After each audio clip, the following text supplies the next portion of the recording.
From KQED Public Radio in San Francisco, I'm Michael Krasny. Good morning and welcome to another hour of this morning's Forum program. And in this hour, we welcome Booker Award-winning novelist Kazuo Ishiguro back to the Forum program. He's the author of Remains of the Day, which was made into a Merchant Ivory film, and of 6 other novels, and he most recently published The Buried Giant, a novel of myth and mist and mystery and magic set in 1,500 years ago Britain, following the death of King Arthur. He's also a novelist, in addition to being a novelist, a lyricist, screenplay and teleplay author, and good to see you again. It's taken 10 years for you to produce this latest. We haven't seen you in a decade. Glad to have you back. Well, it's really nice to be here, but it's not quite the case. I was writing this for 10 years. I mean, I did a few other things, but... I didn't mean to imply that you were indolent during those 10 years. We haven't seen you in those 10 years. No, I've been very hardworking in those 10 years. Well, you have been hardworking all along. And one of the things that occurred to me was we had a conversation, and you've talked about this before, about I think I put this in my book off mic, about how writers particularly seem to blossom the most in their 30s, late 30s, early 40s. So what does this mean for you now? Well, first of all, let me say I first said that when I was 35. And I was actually talking about novelists.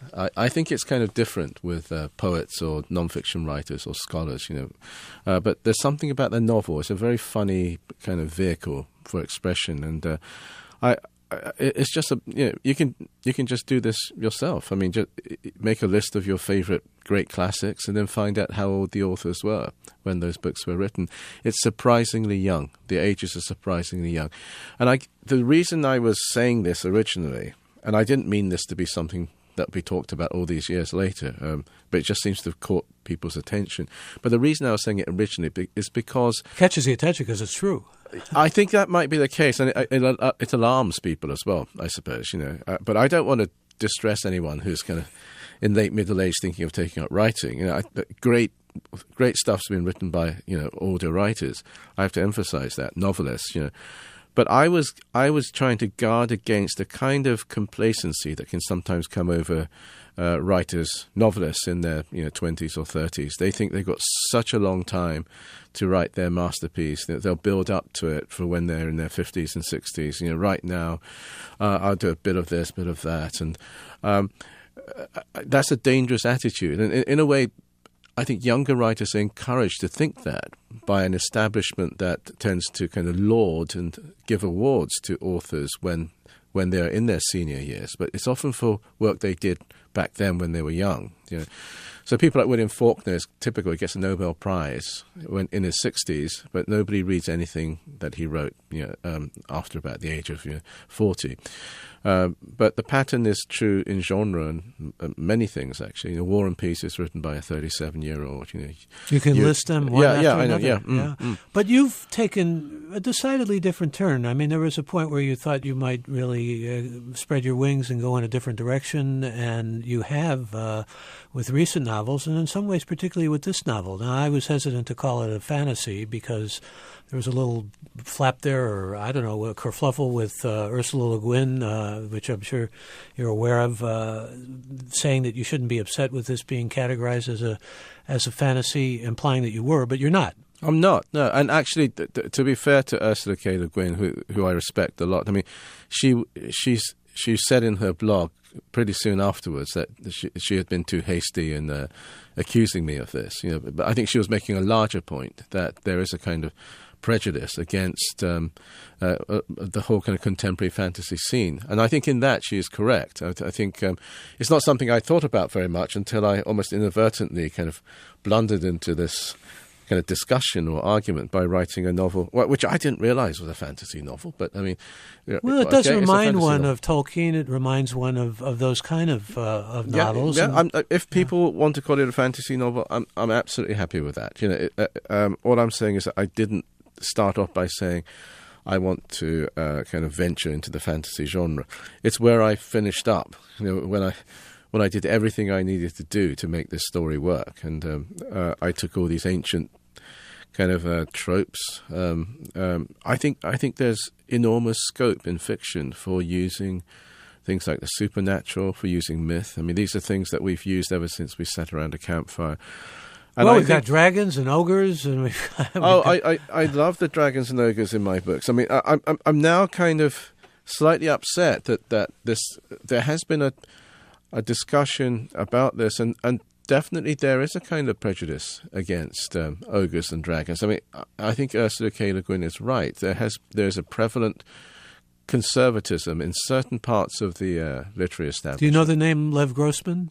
Oh, yeah, of course I do. Yeah. He wrote one of these fantasies. We had him on the air, and he was saying the same thing. There's real prejudice, as there is also in some literary worlds against science fiction, for that matter. Since we're mentioning Ursula Le Guin, who wrote maybe one of the greatest science fiction novels of them all, The Left Hand of Darkness. I think the prejudice against sci-fi or speculative fiction is fading away. It's faded away pretty rapidly in the last generation, I'd say, because too many, obviously classy writers are working in that field.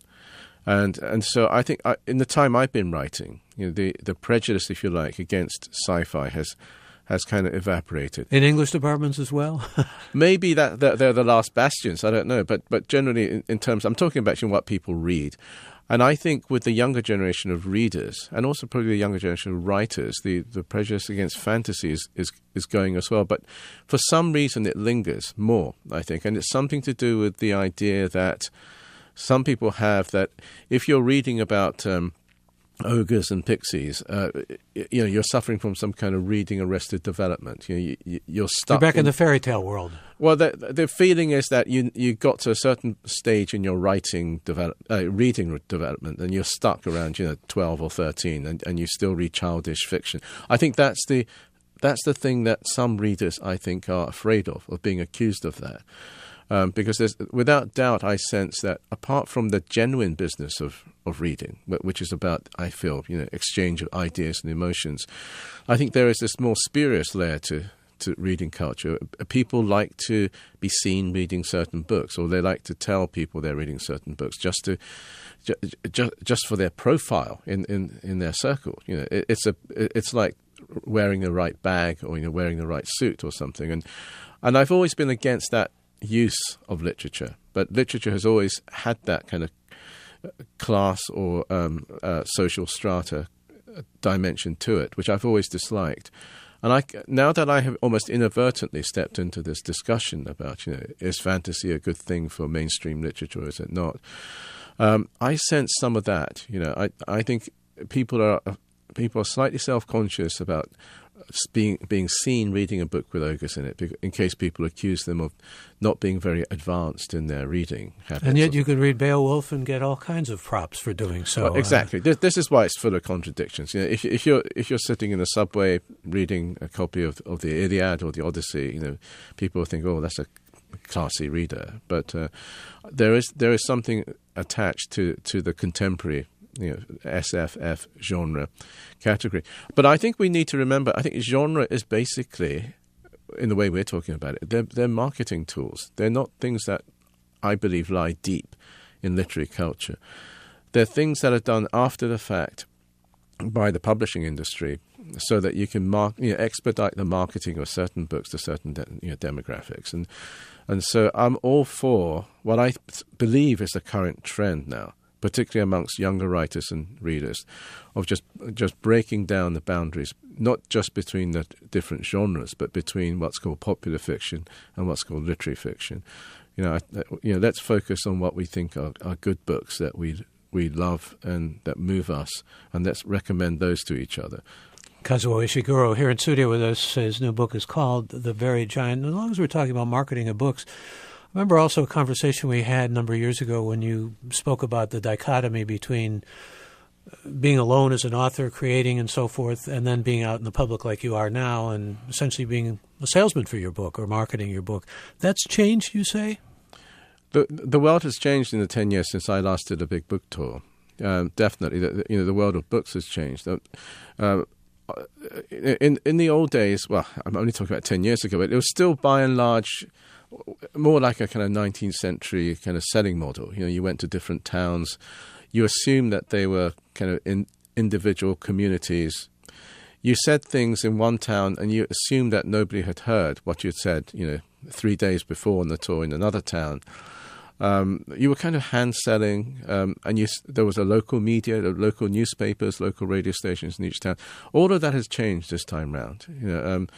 What I said, 5 days ago, I mean, the people people have read online. It's been tweeted, it's been reported. Sometimes the whole thing's been reported. So I arrive in a new town.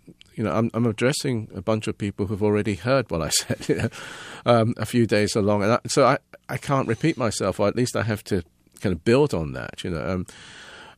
The action, the gossip, the word of mouth, I feel has moved emphatically away from the traditional places where people used to review books and recommend books. Is that a good thing or a bad thing?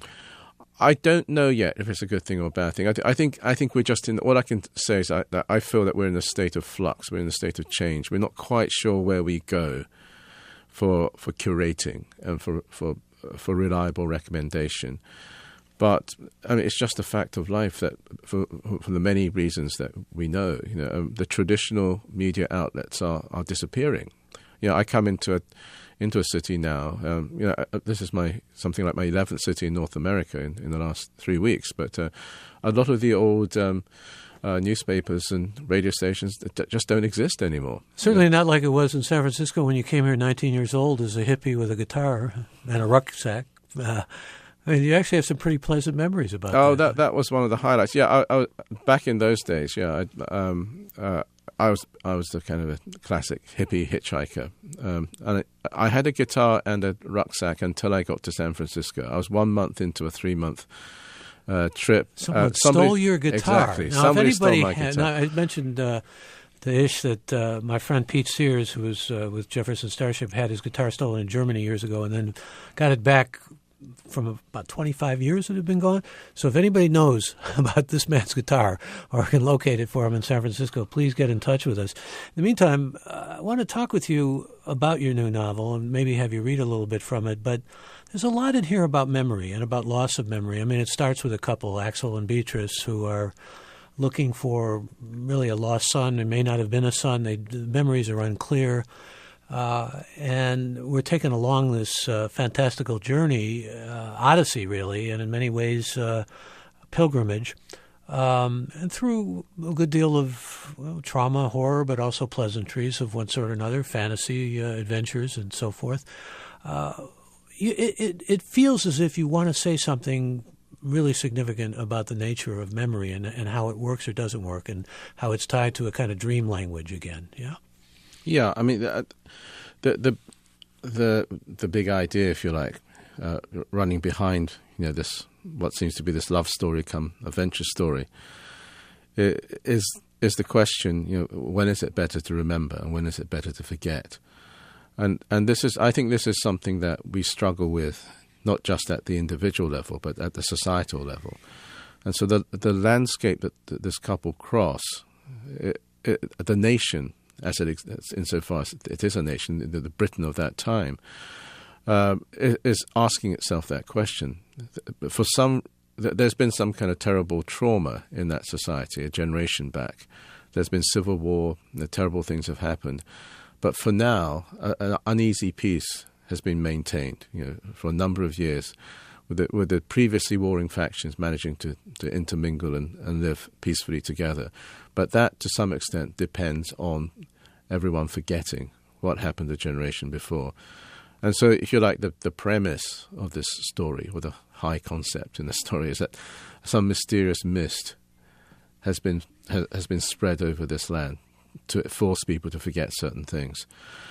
And so, but also I'm interested in this question at the level of a relationship or a marriage. So that the central characters, this elderly husband and wife, Princess by name. Yeah, well, yeah, that's his pet name, Axel and Beatrice. They want their memories back. They want their shared memories back because, shared memories are very important for a marriage, for love. What happens if you lose the shared memories of a long relationship together? And there are big unanswered questions that they want answered. So they want their memories back. But after a while, they start to wonder. And the passage I'm going to read, I just picked a little passage that goes to the kernel of this in the exchange they have. They start to fear. Will the bad memories come back with the precious memories? And once that happens, will their love survive? I think this is the same dilemma that nations face. Well, in fact, if I may, and I want you to read that passage, eager to hear you read it, but I kept thinking about, and I know you've never written autobiographical, but your mother was in Nagasaki when the atomic bomb was dropped. And I couldn't help, even though this is Britain, Saxons, Normans, dragons, ogres, and everything else, there's something that obviously resonates about that as I read the book, that maybe haunted you in some fashion. Well, paradoxically, I think the memory of the atomic bombs are not suppressed or forgotten. That's not a buried memory. I think to some extent it's an appropriated memory. But almost immediately after those bombs fell on Nagasaki and Hiroshima, the Cold War started with great tension. And so I think atomic bombs became the emblem of our fear of what's going to happen next, the fact that the world could annihilate itself in nuclear war. And so I think that the bombing of Nagasaki and Hiroshima became symbolic. It might be true to say that the world took the memory away from the actual people who'd suffered those things. That's what I was thinking. But there was no danger of that being forgotten. What I think, if we're just talking about Japan and the Second World War, what was forgotten, once again because of the context of the Cold War, I think, is what the Japanese actually did in the Second World War. Apart from being victims of the atomic bombs. The truth is... like with comfort women and so forth? Or? Well, much, much more than that. And, basically Japan were... Torture. They were the aggressors. They since the 1930s, Japan rampaged through China and Southeast Asia.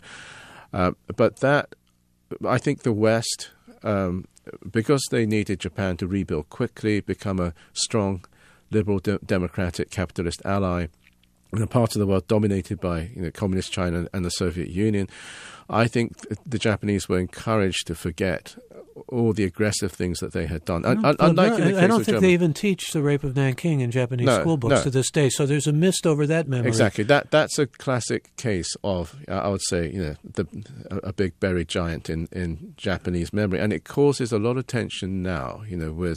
With neighboring countries like China and all those countries of Southeast Asia, because Japan never acknowledges that their role in what happened, but that's because it was never in the interests of the world in general, at least of the capitalist Western world in general, for Japan to remember. You can say the same about France and other European countries that collaborated throughout the Second World War with the Nazis. Every country has to forget. Sometimes, for many people. Yeah, that might sound like a morally culpable path to just kind of bury your bad deeds. But sometimes I can understand. There are moments when, unless the alternative to forgetting is that you restart a terrible cycle of violence, you cause a civil war, you disintegrate as a society. And I can see that throughout history there are moments when communities, nations say, look, we've got to just forget. Rwanda today might be a good case of that. It's only 20 years since the genocide. The two groups are coexisting in this small country in Africa in peace. Right? Some people may argue it's a kind of a peculiarly enforced kind of peace, but they are managing it, and to some extent they have to forget. Otherwise, you're just going to start another civil war. I think there are many, many instances like that. It applies equally to, as I say, relationships and individuals. When sometimes it's better just to agree, whether you're talking about a long marriage or parent-child or siblings or friends. Sometimes in order to move on and go forward and keep that bond strong, perhaps it is better to say that let's just agree not to go there ever again. But that has cost. That has real cost. Agree to go to your reading before we go to a break here? No, it's okay. All right. So I just picked a passage that I thought would kind of highlight some of the things we just said. In this passage, All I'm going to say is that they're on their journey across, the ancient Britain. They're sheltering under a tree from a rainstorm, and this is just a little passage when they're talking to each other. This husband and wife. What are you saying, princess? How can you... Sorry, let me start again. What are you saying, princess? How can our love wither? Isn't it stronger now than when we were foolish young lovers? But Axel, she said, we can't even remember those days, or any of the years between. We don't remember our fierce quarrels or the small moments we enjoyed and treasured. We don't remember our son or why he's away from us. We can make all those memories come back, he said. Besides, the feeling in my heart for you will be there just the same, no matter what I remember or forget. Don't you feel the same, princess? I do, Axel. But then again, I wonder if what we feel in our hearts today isn't like these raindrops still falling on us from the soaked leaves above, even though the sky itself long stopped raining. I'm wondering if without our memories there's nothing for it but for our love to fade and die. God wouldn't allow such a thing, princess. Axel said this quietly, almost under his breath, for he had himself felt an unnamed fear welling up within him. Very nice. Thank you for that. That's Kazuo Ishiguro reading from his new book, The Buried Giant, and his own marriage, I should say. His wife Lorna told him, rip this up when he started this book before it went into another creation. And I'm going to invite those of you listening to join our conversation. We, in fact, welcome your involvement. Any questions or comments you may have for the Booker Prize-winning author of Remains of the Day, here with us in studio this hour and talking about his new novel and much more. We welcome your involvement. Toll-free number is available. It's 866-733-6786. Feel free to call us now. Again, at our toll-free number, 866-733-6786. You may have some thoughts about memory, in fact. That's a central theme in his new novel, as we've indicated. You can also email us, forum@kqed.org, or join us by going to our website, kqed.org/forum, and click on this segment. Or you can tweet us. Our Twitter handle is @KQEDforum. And we'll return. We'll hear from you. I'm Michael Krasny.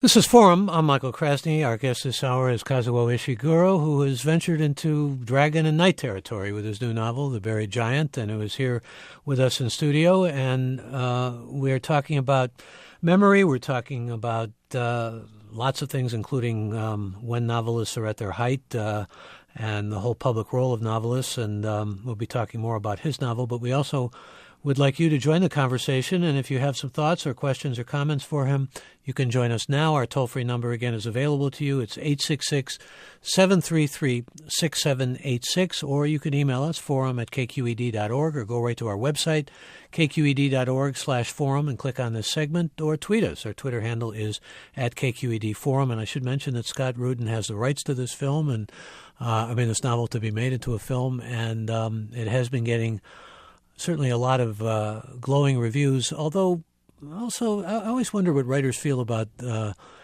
negative reviews that come in. Kakatuni, for example, in the New York Times, talked about this new novel of yours as disappointing, and the LA Times called it misbegotten. There were a few of those, more in the positive realm, but the Philadelphia Inquirer said it was disappointing. How do you react to those kind of reviews? Every book I've published... including Remains of the Day. Yeah, including Remains of the Day. But something like Never Let Me Go, which 10 years on everyone regards as a very successful book. I remember it came out to a whole bunch of mixed reviews. And again, it was a kind of fantasy. It was about cloning. That one because the sci-fi. I think I don't want to suggest that when someone doesn't like my book, it's because they have some kind of weird prejudice about the genre. That's a kind of a that's an evasion. Sometimes people don't like my book because they think it's a lousy book. And they're absolutely entitled to that. That's part of the game. But if I publish a book like this, I get literally hundreds of reviews appearing around the world. And so by and large, I've been encouraged, particularly in Britain and some of the reviews here. There have been some glowing reviews, as you say. But there have been a significant number of kind of passionately negative reviews, I would say. And some of that kind of passion definitely comes from the fact that I appear to have ventured into a genre that I have no business in venturing into. Now, You're a trespasser? Not so much from the people within the genre, if you like to say. It's more from let's say, the older guard of literary critics, usually in the traditional media. They don't like, I don't think, the idea that a mainstream literary novelist of my generation, it's not so much that I'm venturing into another territory. It's almost like I have opened some club doors and I'm letting in riffraff into a kind of an exclusive club. That's what I sense. Now, I do emphasize that sometimes, people are just saying, I don't like this book, and that's absolutely fair enough. But over and beyond that, I think there is this dimension to it which accounts for the kind of strongly divided passions on both sides. I feel like I've entered a debate that's much larger than my book, and I think it's probably been going on before my book came along. It'll go on after my book. Do you ever learn from these negative reviews? Are there any things that are helpful sometimes from them? Oh, I think all reviews are very helpful because I am writing to communicate with people, and whether I agree with those people who write the negative reviews or not, I need to know how my book goes down with different parts of my readership. And certainly, like Michiko Kakutani in the New York Times, she has actually given me rave reviews for other books in the past. So I can't take the position that these are people who just hate me in general. So that's kind of interesting. But I try to kind of take a balanced approach to these things. You see a kind of a consensus emerge, or even the consensus of debate emerge. Of people, you see a pattern to it when you see so many reviews coming from different literary communities. You can see a kind of a pattern. If it's dividing up, you kind of see along which lines it's dividing up. You can even talk about a demographic of reviewer. Particularly today, because there are so many different ways in which people express opinions about books, not just in the traditional media, but all kinds of websites and forums, particularly amongst younger readers, and so it becomes a fascinating thing. And I think if I don't get too sensitive to it, of course I learn a lot, not just about my own book, but about what's happening out there in the reading world. I have to tell you that since you mentioned Michiko Kakutani, that Jonathan Franzen, when he was on here, was railing against her, calling her the worst critic of all time, or things along those lines, even though she raved about his books and had raved about the book that was under our discussion. Well, I found that fascinating. I don't want. Come on, let me just say, I don't want to personalize this at all. Miss Kakutani's got absolutely entitled to not like my book. That's her job. She's absolutely welcome to do that. As far as I'm concerned. I ask you about. This is a different book for many people, also because it's a different style. It's a sparse style, and it's also a book that nevertheless has extraordinary narrative drive to it. And one of the things that intrigues me, and then I want to go to our emails and callers and the like, is where that narrative drive comes from. If you can sort of ruminate on that just for a moment for our enlightenment. It seems, I know you've had a long interest in rock and jazz and music and everything, and there is a kind of musical gestating that seems to be going on in your work, or a connection at least with the improvisational world of jazz as the narrative drive continues to move forward. Does that make sense?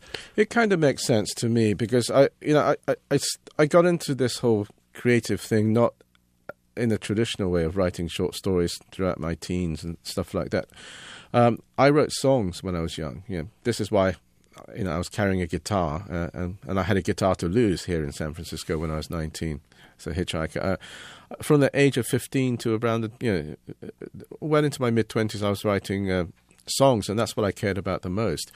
And I think what that does, amongst many other things, is that it teaches you to It teaches you to make artistic decisions in a more intuitive way. Because in music, you often cannot justify why you prefer a certain musical passage or certain kind of musical arrangement, if you like, to another. If you said to a jazz musician in a recording studio, why do you prefer the first take of that solo to the second take of your solo? I mean, the chances are he's not going to come back to you with a kind of a carefully reasoned argument. He's just going to say, no, the first one sounds better. That's closer to what I feel, what I want to do, what I wanted to say. That's the emotion I want. And the truth is, I find, and I recognize this more and more as I get older and I write more and more, a lot of the decisions that I make in my work, I make on that kind of intuitive basis. I might later on, when people like you ask me, why did you do this in the book, or why is that thread in the book, I may come up with something that is a little bit more reasoned and argued, and say, well, I needed that for this, and, there's a reference to this. I mean, most of that's something I make up after, maybe even to myself to justify it. But I realize now that a lot of the time I'm making artistic decisions perhaps more in the way that I've always been used to. They're almost like musical decisions. It sounds better. Can I ask you about one of those? Yeah, because Sir Gawain comes into this narrative. Mm-hmm. And I wonder if, as a young man, absorbing literature or taking literature classes, you read Sir Gawain and the Green Knight. Not as a young man, as a kind of aging man. It's one of the poems I really love. And if any of your listeners are slightly intimidated by the idea of reading an ancient, kind of narrative poem by an anonymous British poet. I mean, it's a really good fun read. It's a great poem. Yeah, it's a great fun read. I mean, the story is fantastic, but the story hasn't got much to do with My Very Giant novel, but that one actual little segment does, and that's a little bridge passage between. I mean, most of the story takes place in two castles, but the young Sir Gawain has to ride at one point between one castle and the other, and there are just a couple of stanzas that describe what Britain was like back in those days, Arthurian Britain, and that's what opened up a whole window in my imagination, because the poem says, Britain was an awful place in those days, no inns, he had to sleep on rocks in the driving rain. Why he'd had to sleep on rocks, I don't know. I mean, you shot under a tree or something, but anyway, and it goes on to say, he was often chased out of villages by wolves, bears, wild boar, and panting ogres, it says. And the poem never mentions ogres again, as though they're an absolutely normal part of this landscape. Then he reaches the other castle and the story continues. But what really sprang out for me a few years ago, when I was looking for a location for my story, it was that little, some people say it's just an incidental couple of stanzas. It just suddenly opened up a kind of Britain that was both kind of mythological, fantastic, but seemed to nevertheless have real roots in something quite deep about the culture. So I thought, actually, I want to go there. I'm going to build that place up, and that's part of the reason the ogres and things like that came into my book. But how did the monks get in there?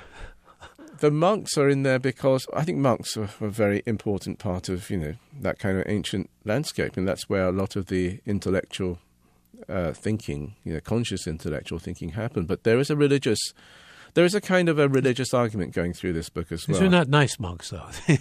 Some of them are, and some of them aren't. They're in dispute. But the point being argued by the characters at that point is there something about Christianity? Because we're talking about a time when Christianity is being introduced into the country. A lot of the people are still pagan. So Christianity is young.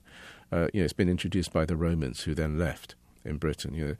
But the accusation by the pagan warrior, who is one of the characters, the heroes of this book, is towards the monks.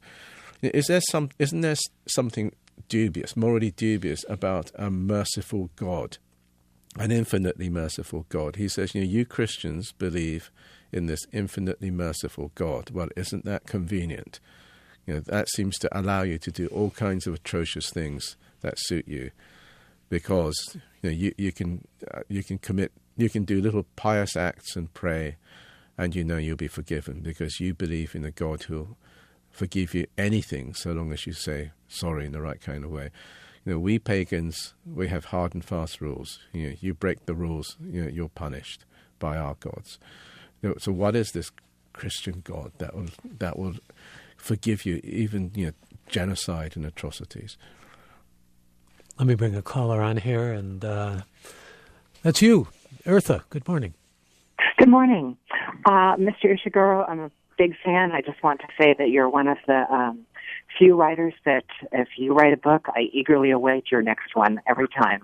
And I wanted to, just last night I was reading a wonderful introduction to Doris Lessing's Shikasta in the late 70s, discussing genre fiction and how the sort of disdain serious book critics have for science fiction. I think it's very well said, and you might enjoy it if you're not familiar with it. Also, I wanted to invite you to talk a little bit about the change in narrator in A Pale View of the Hills, if you're not tired of talking about that already. And with that, I'll thank you. Okay, well, thank you for your words, and thank you for that recommendation about the Doris Lessing book. I'm a great admirer of Doris Lessing's work.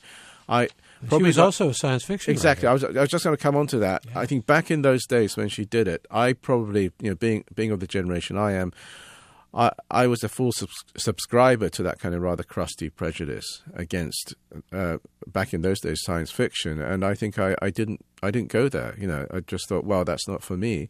I'd forgotten that she had this period in her writing after she had established herself as one of the leading feminist writers. Absolutely, yeah. And now in the current kind of debate and the rapidly changing boundaries of what constitutes serious literature or what should constitute mainstream literary fiction today, I'm very grateful that you reminded me of that era in Doris Lessing's work, because I'm now tempted to look at it now. But your other question is going right back to my first novel, Pale View of Hills. I mean, many listeners may not be so familiar with that. It's not as well known as some of my books, but I am asked often about the use of the kind of tricky use of the first person narrator there. So I try and answer this in a way that will make sense to people who don't know the book at all. I was fascinated back then, and I still remain fascinated to some extent. By the way, often people will, you meet somebody and they're telling you something about, say, a mutual friend, and the person is saying, well, she does this, she does that, the trouble with her. And it kind of dawns on you that actually the person being talked about isn't really this mutual friend. The person is talking about herself or himself. Let's just say herself. But it's kind of useful to talk via some third person. It's not so confrontational. It's not perhaps not so revealing. It hides shame too. Often. Yeah, exactly. Yeah, and we do this all the time. We hear this all the time. We do it without even realizing. We often use celebrities or people in the news to work out things that are much more personal to ourselves, or the two people talking to each other. And so that lay at the heart of that narrative strategy. The narrator is really kind of talking about herself, but she is using the memory of a real person that she remembers from long ago, so the two stories kind of blur into each other, because she is basically appropriating somebody else's, albeit more or less true story, to tell her own story. And that's a kind of a psychological and narrative strategy that I think people use all the time in real life. So that I hope that kind of answers to some extent your question. And we thank her for the question. And let me read an email here from Mark, who writes, Game of Thrones, the books, is a good example of how genre pigeonholes the work of an author. Anyone who reads more than part of the first volume realizes that George Martin's intentions are quite serious. He is reflecting on the deeper and darker parts of human nature. His view of humanity is painfully bleak, while at the same time satisfying genre requirements by providing the reader with dragons and magic. When a genre writer does that, what Martin is doing, he is seen as taking his form to a new, higher level. When a literary writer like Ishiguro dips into genre, he has lambasted for dumbing down. The moral here, I suppose, is that a serious writer is going to produce serious work regardless of subject matter. And speaking of serious work, Para writes, and we discussed Never Let Me Go with you when it came out, but she says, Never Let Me Go broke my heart. I cried a lot. Was this a sad book to write? The movie did not do the book justice, and she wants to know about which of movie adaptations of your work you like. But let me get to that first question of hers in terms of sadness. Was this a sad book to write? Never Let Me Go? And Barry Giant. Oh, okay. Yeah, both of these books are sad in a way, but I kind of feel they're... people might think I'm just being cheeky here, but I kind of feel they're much more cheerful than some of my earlier books. And my experience of writing them is I feel much more positive when I'm writing these books, because in the past, in a book like The Remains of the Day, what I was doing was I was focusing in on the weaknesses of human nature, or the sad failures of human beings. So somebody like Mr. Stevens, the butler, is a kind of personification of the kind of tendencies that lead people to waste their lives, both morally and in terms of love. So they were quite negative books in a way, in terms of the way I looked at human nature. I think books like Never Let Me Go and The Buried Giant, the fate that the characters are caught in is inevitably sad, but it's no sadder than what we know already, that that basically we age and we face mortality, and that people who dearly love each other, no matter how much they love each other, at some point they have to let each other go because they'll be separated. We know that already. I'm not positing some kind of bleak, unusual, pessimistic view, but I think my characters are very positive. I think against that sad backdrop. Well, they also have resilience. They have resilience. They stand up for each other. In Never Let Me Go, when these people know that their time is short, they don't race around trying to accumulate more possessions or anything like that. What becomes really important to them are things like, does the person I really love, do they know that I love them? Somebody who needs forgiven, can I say that I've forgiven them? Or if I've done something pretty bad to some people dear to me, I have to try and put that right before it's too late. These kinds of things become important, not the scramble up the career ladder or the accumulation of more possessions. So that I think. In The Buried Giant, in Never Let Me Go, I am in a way trying to celebrate what I think are the heroic aspects of people, the touching aspects of people, particularly the touching belief people have in the power of love to overcome the bad things, even if it ultimately doesn't. So I see these books as, they're sad, but they're more positive about people. And I suppose maybe the paradox is the more positive you feel about human relationships, the sadder it is that they have to end, or they don't go quite right. Yeah? Well, that listener also was asking about film adaptations. Let me dovetail that with another comment, going right to the heart of what you just said and what we've been talking about. Bill writes, when I saw the film of Mr. Ishiguro's novel Never Let Me Go, I felt uneasy with the dark tone and inability of the young characters to escape the terrible fate of their organs being harvested. Then I had an epiphany. If I viewed the story as a metaphor for the apparent inevitability of war and how nations send the cream of their youth to become cannon fodder, the film made total sense, and I appreciated the insight that everyone tacitly agrees with the insanity of war. That's a very insightful, interesting I viewpoint. Agree. Yeah. I'll just kind of widen out slightly on that point. Absolutely, I think I think I agree with what that last statement, but I'll make it more general. I think in movies, particularly let me say American movies, we get so used to the idea that people escape bad fates, or they fight against them and then they triumph against them at the end, and then you have a happy ending, that we start to think that in real life this is what happens most of the time. But actually, in reality, a lot of the time people accept very miserable fates. They stay in lousy marriages. You wonder why on earth, don't they just get out? They stay in bad positions. They stay in bad jobs. They lead self-destructive lives. And indeed, as your listeners just pointed out, they willingly run towards the enemy guns if they're told that's what that's what they're supposed to do. That's their role. There's something heroic and tragic about most ordinary human lives in the sense that people accept what's given to them. When people are happen to be born in countries under oppression or in the states of war, they often just stay there and just do their best, however horrible it is. People don't usually run away in real life. And so that's why the kids in Never Let Me Go accept their fate. And instead of wanting to rebel or escape, as most people do in movies, in the book and in the movie, they say, we're going to try and do our little job as well as we can. We'll accept this cruel fate. We don't have the perspective to see that it's cruel, even, We're going to try and take some pride and dignity from playing out our role well to the very end. Do you feel the movie did the book justice? I do. I love the movie. Yeah.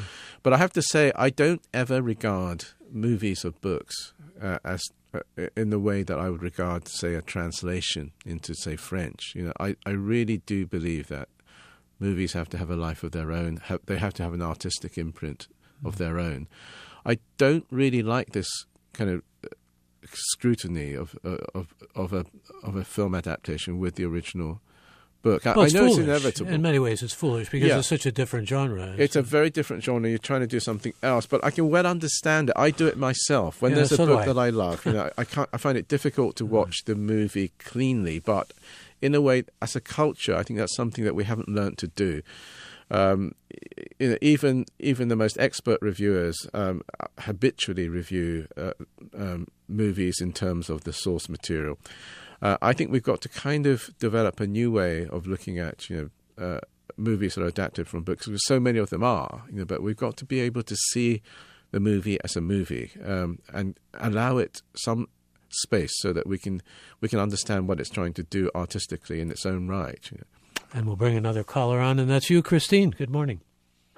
Good morning. I want to thank you for your program today. I'm enjoying this constellation of ideas that you're discussing, and I wanted to ask your guest perhaps to talk a bit about his views on the relationship between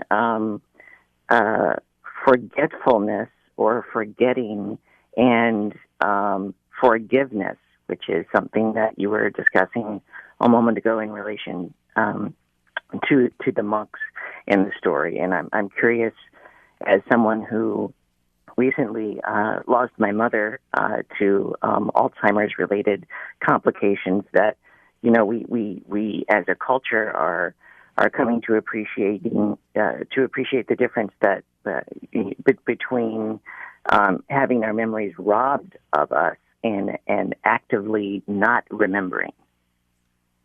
And I'll take my answer off here. Okay, thank you for the question. The question gets down to forgiveness as opposed to forgetfulness, or if you can forgive and forget, and how they're mutually exclusive, tied to each other. Well, first of all, I'm very, very sorry to hear about your mother.